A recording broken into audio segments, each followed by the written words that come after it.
안녕하세요. 요한복음 12장 시작합니다. 6월절 엿새 전에 예수께서 베다니에 도착하셨고 예수님이 나사로를 살리셨기 때문에 나사로의 집은 잔칫집이 되었습니다. 마르다는 언니로서 음식도 준비해야 되니까 바쁘게 일하고 있고 나사로는 예수님과 제자들과 함께 앉아 있었답니다. 이때 마리아가 아주 비싼 나드라는 식물로 만든 향기름을 가져다가 예수님의 발에 붓고 자신의 머리털로 닦으니 향유 냄새가 온 집안에 가득해졌습니다. 제 생각에 마리아는 평소에도 예수님의 말씀을 유심히 듣고 묵상했을 것 같고요. 오빠 나사로를 살리신 것에 대해 감사하는 마음과 하나님의 아들이신 예수 그리스도에 대한 경외하는 마음의 표현으로 자신이 가진 가장 귀한 것을 드렸던 것 같습니다. 그러나 이 모습을 본 가룟 유다는 이것은 낭비이다라고 생각하고 이 향유를 어찌하여 300데나리온에 팔아 가난한 자들에게 주지 아니하였느냐? 라고 말했답니다. 그러니까 이 향유의 값이 노동자가 300일 동안 일해야 하는 품삯인 300데나리온이나 된다는 것을 알 수 있습니다. 사도 요한의 감정 섞인 다음 표현을 보면 가룟 유다가 이렇게 말하면 가난한 자들을 생각함이 아니요 그는 도둑이라 돈꾀를 맞고 거기 넣는 것을 훔쳐 가밀어라 라고 기록했는데요. 이것은 가룟 유다가 회계를 맡고 있었으며 돈 관리를 정직하게 하지 않았다는 것을 암시합니다. 예수님은 그를 가만두어 나의 장래할 날을 위하여 그것을 간직하게 하라. 가난한 자들은 항상 너희와 함께 있지만 나는 항상 함께 있지는 아니하리라 라고 하셨답니다. 예루살렘에는 죽은 나사로를 예수님이 살리셨다는 소문이 쫙 퍼졌고요. 예수님과 나사로를 보기 위해서 유대인들이 큰 무리를 지어 모여왔답니다. 그래서 모여온 무리에게 나사로가 간증을 했고 이로써 많은 유대인들이 예수를 믿었기 때문에 대제사장들은 나사로까지 죽이자고 모의를 했답니다. 이렇게 나사로가 살아난 것은 큰 이슈가 되었고 그만큼 예수를 그리스도로 믿는 사람들도 많아졌습니다. 그리고 이제 드디어 예수님이 예루살렘으로 새끼 나귀를 타고 입성하십니다. 예수를 믿게 된 사람들은 종려나뭇가지를 가지고 맞으러 나아가 호산나 찬송하리로다 주의 이름으로 오시는 이 곧 이스라엘의 왕이시여 라고 하며 환호합니다. 예수님의 제자들은 예수님이 어린 나귀를 타고 입성하시는 것이 기록된 말씀의 성취라는 것을 나중에 알게 되었답니다. 이 모습을 본 바리새인들은 온 세상이 다 그를 따르는 것 같지만 너희가 하는 일이 다 쓸데없는 짓이다 라고 했답니다. 왜냐하면 자기네가 곧 예수를 죽일 것이기 때문입니다. 한편 6월절 명절에 예배하러 예루살렘에 온 헬라인 몇 사람이 예수님의 제자 빌립에게 가서 예수님을 좀 만나 뵙고 싶다고 청했습니다. 그래서 빌립이 안드레에게 말하고 빌립과 안드레가 예수님에게 가서 헬라인들이 예수님을 만나기 원한다고 말씀드렸습니다. 이방인들도 구원에 대한 갈망이 있으니까 만나고 싶다고 한 걸 텐데요. 예수님은 예수님 자신이 십자가에 달리시고 부활 승천하신 후에야 이방인들에게 복음 전파가 실현될 거다라는 의미로 이런 대답을 하십니다. 인자가 영광을 얻을 때가 왔도다. 내가 진실로 진실로 너희에게 이르노니 한 알의 밀이 땅에 떨어져 죽지 아니하면 한 알 그대로 있고 죽으면 많은 열매를 맺느니라. 자기의 생명을 사랑하는 자는 잃어버릴 것이요 이 세상에서 자기의 생명을 미워하는 자는 영생하도록 보존하리라. 사람이 나를 섬기려면 나를 따르라. 나 있는 곳에 나를 섬기는 자도 거기 있으리니 사람이 나를 섬기면 내 아버지께서 그를 귀히 여기시리라 라고 하셨습니다. 자기 생명을 사랑하지 말라는 말은 목숨을 가장 우선순위에 두지 말라는 말씀입니다. 예수님은 인류의 모든 죄를 뒤집어 써야 하셨기 때문에 심령이 괴로우셔서 지금 내 마음이 괴로우니 무슨 말을 하리요? 아버지여 나를 구원하여 이때를 면하게 하여 주옵소서. 그러나 내가 이를 위하여 이때에 왔나이다. 아버지여, 아버지의 이름을 영광스럽게 하옵소서. 라고 기도하십니다. 그러자 하늘에서 내가 이미 영광스럽게 하였고 또다시 영광스럽게 하리라 라는 소리가 들렸답니다. 예수님 옆에 있던 무리는 하늘에서 천둥 소리가 난다 라고도 하고, 어떤 사람은 천사가 예수님께 말하였다 라고도 했답니다. 예수님은 이 소리가 난 것은 나를 위한 것이 아니요 너희를 위한 것이니라. 이제 이 세상에 대한 심판이 이르렀으니 이 세상의 임금이 쫓겨나리라. 내가 땅에서 들리면 모든 사람을 내게로 이끌겠노라 라고 하셨습니다. 이 말씀은 예수님이 십자가에 달려 죽으심으로 사탄의 머리가 밟힐 것을 나타내신 말씀입니다. 무리가 우리는 율법에서 그리스도가 영원히 계신다 함을 들었거늘 너는 어찌하여 인자가 들려야 한다고 하느냐? 이 인자는 누구냐? 라고 묻는데요. 예수께서 아직 잠시 동안 빛이 너희 중에 있으니 빛이 있을 동안에 다녀 어둠에 붙잡히지 않게 하라. 어둠에 다니는 자는 그 가는 곳을 알지 못하느니라. 너희에게 아직 빛이 있을 동안에 빛을 믿으라. 그리하면 빛의 아들이 되리라. 하시고는 그들을 떠나가서 숨으셨답니다. 예수님이 참 빛이시며 예수님을 믿는 자는 빛의 자녀가 된다는 것을 나타내셨지만 사람들은 믿지 않고 있습니다. 예수님께서 많은 표적을 행하셨음에도 믿지 않는 것은 이사야서에 주여 우리에게서 들은 바를 누가 믿었으며 주의 팔이 누구에게 나타났나이까 하는 말씀과 그들의 눈을 멀게 하시고 그들의 마음을 완고하게 하셨으니 이는 그들로 하여금 눈으로 보고 마음으로 깨닫고 돌이켜 내게 고침을 받지 못하게 하려 함이라 라는 말씀을 이루려 하심이랍니다. 완악한 자는 그 마음 그대로 내버려 두시기 때문에 아무것도 깨닫지 못한다는 말입니다. 그러나 예루살렘의 관리들 중에도 예수님을 믿는 자가 많아졌다는데요. 바리새인들 때문에 출교를 당할까봐 겉으로는 믿음을 드러내지 못했는데 이것은 하나님의 영광보다는 사람의 영광을 더 사랑하기 때문이랍니다. 예수님은 모여든 무리에게 나를 믿는 자는 나를 믿는 것이 아니요 나를 보내신 하나님을 믿는 것이며 나를 보는 자는 나를 보내신 하나님을 보는 것이니라. 나는 빛으로 세상에 왔나니 물은 나를 믿는 자로 어둠에 거하지 않게 하려 함이로라. 사람이 내 말을 듣고 지키지 아니할지라도 내가 그를 심판하지 아니하노라. 내가 온 것은 세상을 심판하려 함이 아니요 세상을 구원하려 함이로라.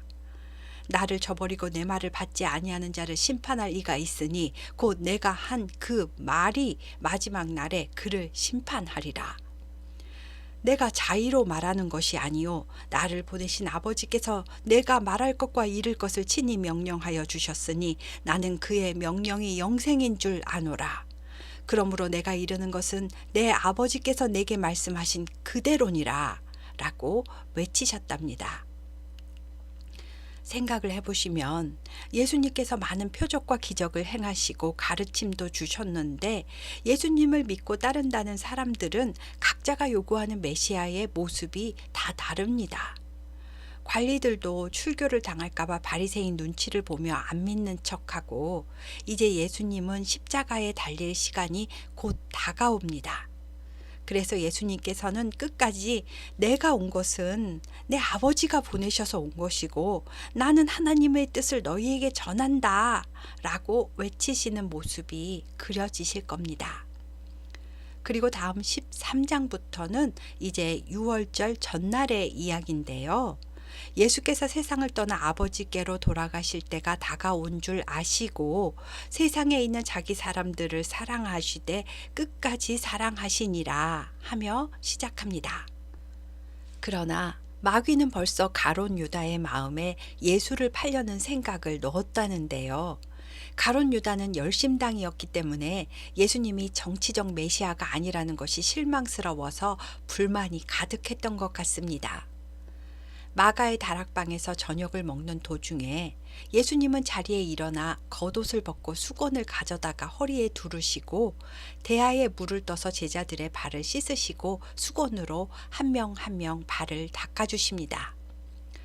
제자들은 이게 무슨 일인가 하며 의아해했을 것이고 베드로의 차례가 되었을 때에 베드로는 주께서 어떻게 나의 발을 씻기느냐고 했습니다. 예수님은 내가 하는 것을 내가 지금은 알지 못하나 이후에는 알리라 라고 하셨는데요. 베드로가 내 발을 절대로 씻지 못하시리다 라고 하니 예수께서 내가 너를 씻어주지 아니하면 내가 나와 상관이 없느니라 하셨습니다. 주께서 우리를 씻어 주어야만 우리의 죄가 씻어지는 것입니다. 그러자 베드로는 주여 그러면 내 발뿐만 아니라 손과 머리도 씻어 주옵소서 라고 했는데요. 예수님은 이미 목욕한 자는 발밖에 씻을 필요가 없느니라. 온 몸이 깨끗하니라. 너희가 깨끗하나 다는 아니니라 라고 하셨습니다. 다는 아니라고 하신 것은 가룟 유다는 아니라는 말일 테고요. 이미 목욕했다는 것은 세례받고 구원받았다는 뜻일 겁니다. 또 발을 씻는 것은 내가 성도답게 살고 있는지 매일 나의 잘못을 돌아보라는 의미일 겁니다. 그리고 또 한 가지 예수님이 내가 주와 또는 선생이 되어 너희의 발을 씻었으니 너희도 서로 발을 씻어주는 것이 옳으니라. 내가 너희에게 행한 것 같이 너희도 행하게 하려 하여 본을 보였노라. 내가 진실로 진실로 너희에게 이르노니 종이 주인보다 크지 못하고 보냄을 받은 자가 보낸 자보다 크지 못하나니 너희가 이것을 알고 행하면 복이 있으리라 라고 하셨습니다. 어떤 자리에 있던지 먼저 상대방을 배려하고 섬겨주라고 발을 씻기는 본을 보여주신 거라고 하셨습니다. 그러니까 내가 내 발을 씻는 것은 나의 더러움을 씻는 의미일 테고요. 서로 발을 씻어주라는 말은 서로 위아래 따지지 말고 서로 섬겨주고 허물을 덮어주고 서로 용서하라고 하신 겁니다. 예수님께서는 나는 내가 택한 자들이 누구인지 알기 때문에 내 말이 너희 모두에게 해당되는 것은 아니다. 그러나 내 떡을 먹는 자가 내게 발꿈치를 들었다 한 성경을 응하게 하려는 것이니라 라고 하셨습니다. 이것은 시편 41편 9절에 내가 신뢰하여 내 떡을 나눠 먹던 나의 친구도 나를 배신했다라는 말씀을 인용하신 것으로 지금 같이 식사하는 예수님의 제자들 가운데에 예수님을 배신하고 넘길 자가 있다는 말씀입니다. 그리고 지금부터 일이 일어나기 전에 미리 너희에게 일러두는 것은 일이 일어날 때에 내가 그인 줄 너희가 믿게 하려 함이로라. 내가 진실로 진실로 너희에게 이르노니 내가 보낸 자를 영접하는 자는 나를 영접하는 것이요 나를 영접하는 자는 나를 보내신 이를 영접하는 것이니라 라고 말씀하시고는 또 심령이 괴로우셔서 내가 진실로 진실로 너희에게 이르노니 너희 중 하나가 나를 팔리라 라고 하셨습니다. 이 말씀을 듣고 제자들은 누구에 대해 말씀하시는 건지 서로 바라보며 의심을 했답니다. 그리고 예수의 제자 중 하나 곧 그가 사랑하시는 자가 예수의 품에 의지하여 누웠는지라 라는 말이 삽입되어 있는데요. 이 말씀은 사도 요한 자신이 이때 예수님께 비스듬히 기대어 있었다는 말이고요. 시몬 베드로가 사도 요한에게 머리짓을 하면서 그가 누구인지 확실히 좀 물어보라고 했답니다. 그래서 사도 요한이 예수님에게 기댄 채로 주여 그 사람이 누구인가요? 라고 물었답니다. 그래서 예수님이 내가 떡 한 조각을 적셔서 주는 자가 그니라 하시고 곧 한 조각을 적셔서 가룟 유다에게 주셨답니다. 그럼 가룟 유다가 예수를 팔 거라는 것을 요한은 알았다는 말이기도 합니다. 떡 조각을 받은 가룟 유다에게 그 즉시 사탄이 역사했고 예수님은 유다에게 내가 하는 일을 속히 하라 라고 하셨답니다. 그래서 가룟 유다는 곧바로 나갔지만 다른 제자들은 정확히 무슨 일을 하라는 건지 몰랐습니다. 그때 시간은 밤이 되었고 예수님은 지금 인자가 영광을 받았고 하나님도 인자로 말미암아 영광을 받으셨도다. 만일 하나님이 그로 말미암아 영광을 받으셨으면 하나님도 자기로 말미암아 그에게 영광을 주시리니 곧 주실 것이다. 작은 자들아, 내가 아직 잠시 너희와 함께 있겠노라. 너희가 나를 찾을 것이나 일찍이 내가 유대인들에게 너희는 내가 가는 곳에 올 수 없다고 말한 것과 같이 지금 너희에게도 이르노라. 새 계명을 너희에게 주노니 서로 사랑하라. 내가 너희를 사랑한 것 같이 너희도 서로 사랑하라. 너희가 서로 사랑하면 이로써 모든 사람이 너희가 내 제자인 줄 알리라. 라고 하셨습니다. 예수님이 이제 곧 헤어질 것처럼 말씀하시고 사람들이 너희가 나의 제자인 줄 아는 방법은 너희가 서로 사랑하는 것이다. 라고 하신 겁니다.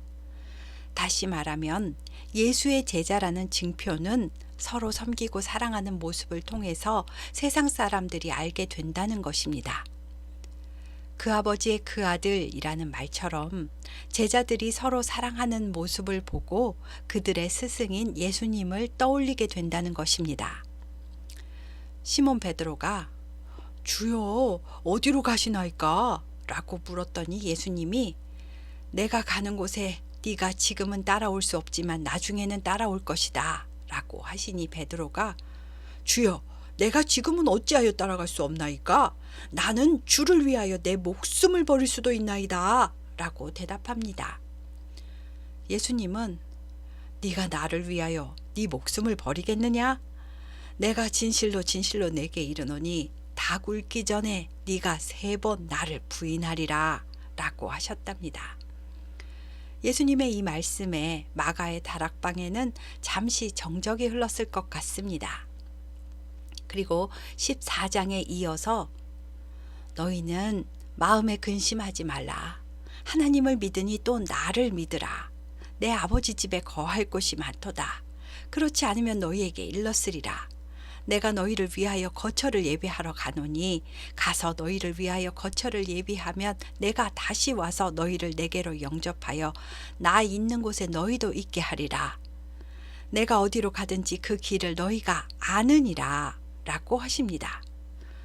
거처를 예비한다는 말은 유대인들의 결혼 문화에 신랑이 약혼한 신부를 위해 신혼집을 예비한다는 말일 테고요. 기한이 차면 신부를 데리러 신랑이 다시 온다는 말일 겁니다. 그런데 예수님이 어디로 가시는지 너희가 안다고 하신 말은 제자들이 이해를 할 수가 없었습니다.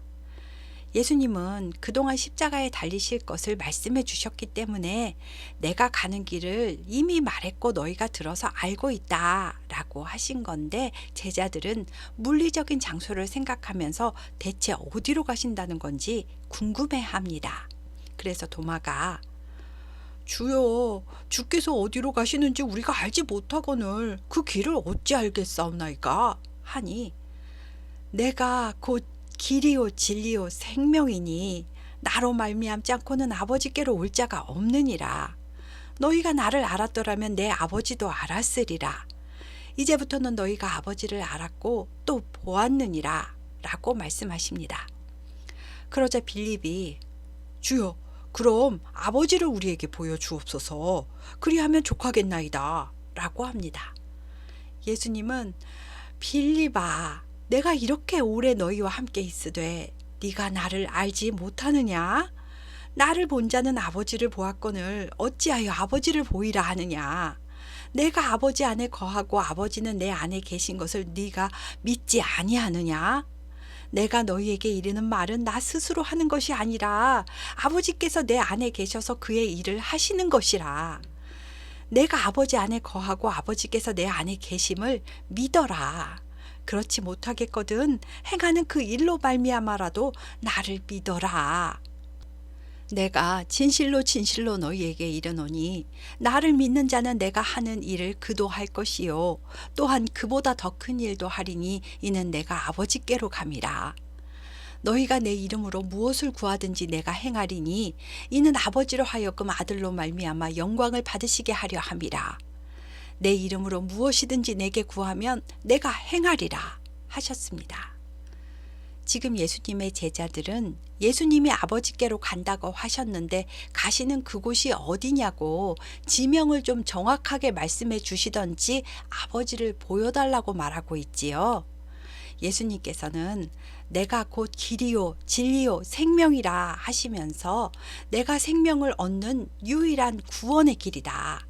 나의 말이 진리이며 너희가 살 수 있는 생명의 그 길이다 라고 말씀하셨고, 하나님이 내 안에 계심을 믿지 못하겠거든 내가 하는 생명을 구원하는 이 일이 하나님이 하시는 일임을 믿으라고 하셨습니다.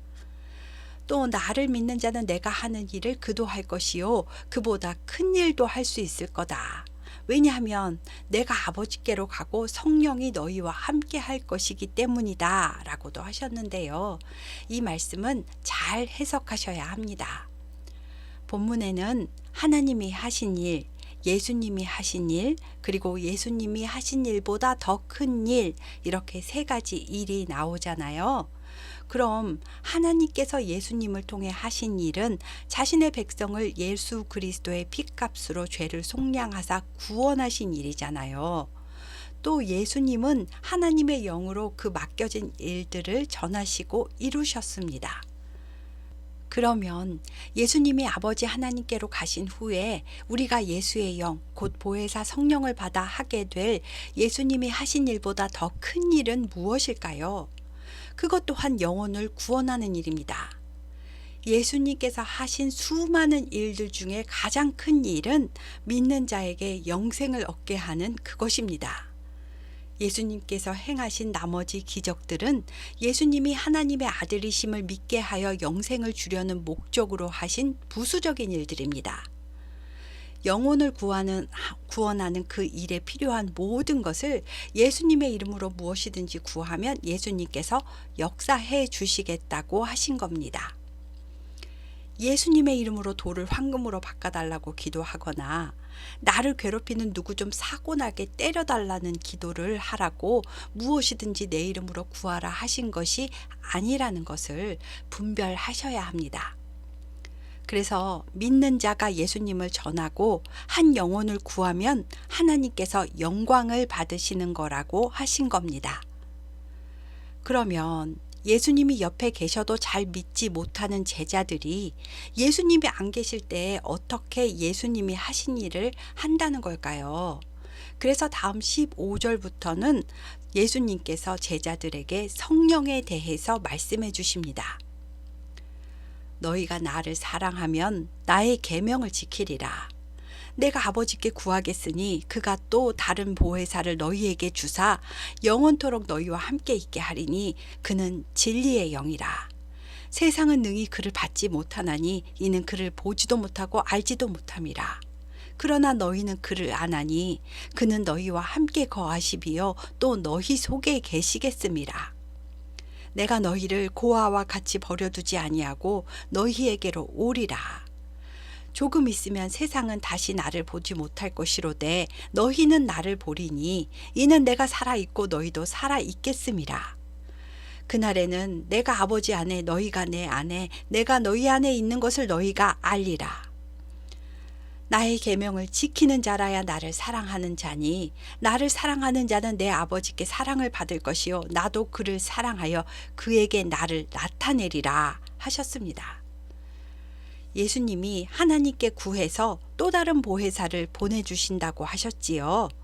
보혜사, 즉 파라클레토스라는 말은 옆에서 말해주는 사람이라는 뜻입니다. 예수님께서 바로 보혜사이시고 제자들 옆에서 진리를 말씀해 주셨잖아요. 그러한 예수님이 십자가 사역을 마치시고 부활 승천하시게 되면 또 다른 보혜사, 즉 진리의 영이신 성령, 다시 말하면 예수를 믿는 각 사람 옆에서 말씀해 주시는 또 다른 보혜사를 보내주신다는 겁니다. 그런데 세상은 이 성령을 알지도 못하고 보지도 못한다고 하신 건데요. 예수님이 눈에 보이는 사람으로 오셔서 말해줘도 안 믿는데 눈에 안 보이는 영으로 오시면 세상 사람들은 도무지 알 수가 없는 게 어쩌면 당연합니다. 그러나 예수님의 그 다음 말씀을 보면 믿는 자들은 성령을 알아보고 느낄 수가 있습니다. 사람이 나를 사랑하면 내 말을 지키리니 내 아버지께서 그를 사랑하실 것이요 우리가 그에게 가서 거처를 그와 함께 하리라. 나를 사랑하지 않는 자는 내 말을 지키지 아니하나니 너희가 듣는 말은 내 말이 아니요 나를 보내신 아버지의 말씀이니라. 내가 아직 너희와 함께 있어 이 말을 너희에게 하였거니와 보혜사 곧 아버지께서 내 이름으로 보내실 성령 그가 너희에게 모든 것을 가르치고 내가 너희에게 말한 모든 것을 생각나게 하리라. 평안을 너희에게 끼치노니 곧 나의 평안을 너희에게 주리라. 내가 너희에게 주는 것은 세상이 주는 것과 같지 아니하니라. 너희는 마음에 근심하지도 말고 두려워하지도 말라 하셨습니다. 하나님께서 예수님의 이름으로 보내실 그 성령께서 예수님을 믿는 성도에게 가르침을 주고 또 예수님이 생전에 하신 모든 말씀들을 생각나게 하신답니다. 그리고 예수님의 평안을 우리에게 주신다고도 하셨습니다. 성령을 받으면 우리가 죄인인 것을 깨닫게 됩니다. 그리고 예수님께서 내 죄를 담당해 주시는 것 외에는 내가 죄의 문제를 해결할 수 없다는 것을 알게 됩니다. 때문에 예수님께서 말씀하신 그 진리의 의를 내 안에 받아들이게 하시고 예수님의 말씀이 생각나게 하시고 깨닫게 하시고 그 말씀대로 살아가게 하시는 겁니다. 이해가 되시지요? 그런데 이제 예수님이 부활 승천하시게 되면 제자들과 믿는 자들에게 고난이 찾아오게 될 겁니다. 그래서 예수님이 이제 일이 일어나기 전에 너희에게 이런 말을 해주는 것은 일이 일어날 때에 너희로 믿게 하려 함이라. 이후에는 내가 너희와 말을 많이 아니하리니 이 세상의 임금 사탄이 오겠음이라.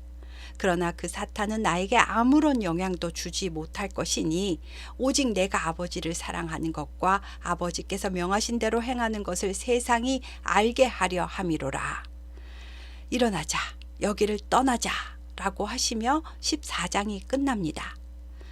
예수님은 14장 말씀 후에 제자들과 함께 마가의 다락방을 떠나 겟세마네 동산으로 향하셨을 겁니다. 13장에서 18장 27절까지는요. 유월절 전날, 즉 십자가에 달리시기 전날의 이야기를 사도 요한이 자세하게 기록해 놓은 내용입니다. 마침 지금은 사순절 기간이기도 하니까요. 예수님께서 마지막으로 하신 귀한 말씀들이 무엇인지 천천히 읽으시면서 구원의 은혜를 묵상하시면 좋을 것 같습니다. 오늘은 12장에서 14장까지 했습니다. 감사합니다.